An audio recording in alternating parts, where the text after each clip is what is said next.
कामयाब लोगों की तरफ देखने के अब दिन नहीं, अब उन लोगों के किस्से सुनने की जरूरत नहीं जिनके बारे में आपको कहा जाता है वो बड़े नालायक थे, फिर 2 दफा वो सदर बने, 3 दफा मिनिस्टर बने, और बहुत सारों के बारे में ये कहा जाता है कि फलां बंदा तो इतना नालायक था, क्लास की एंड पे बैठता था, वो बिल आखिर उसने काम किया तो उसने एक मुल्क फतह कर लिया।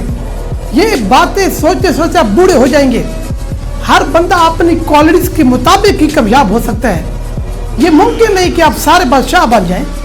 यही बातें तो आपको मायूस करती हैं। बात ये है, आपकी कामयाबी तब होगी कि आप ख्वाब देखें नहीं, ख्वाब बनाएं। आप ख्याली पलाव से निकलें। ख्वाब देखने वाले कोई तरक्की नहीं कर सकते, वो तो बूढ़े हो जाते हैं सोच सोच के। यहाँ बैठे बैठे पता नहीं कहाँ से कहाँ चले जाते हैं, अमीर भी हो जाते हैं, बड़े बड़े आदमी बन जाते हैं। हकीकत की तरफ आए, कामयाब आदमी वो है जो प्लान करता है, प्लान करके मैदान में निकल आता है, काम शुरू कर देता है। वो किसी टीम का इंतजार नहीं करता, वो किसी सरमाएदार का इंतजार नहीं करता, वो किसी बड़े आदमी का इंतजार नहीं करता, न किसी अपने का न किसी पराये का।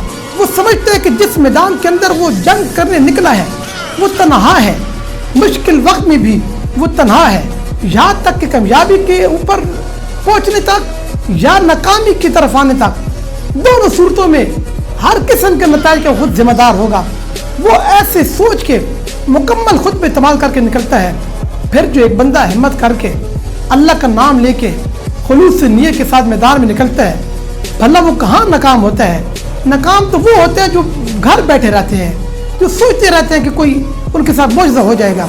ऐसे लोगों की कोई कामयाबी नहीं है। कामयाबी उनकी है जो प्लान करते हैं और काम करने के लिए फौरी तौर पर कदम उठा लेते हैं।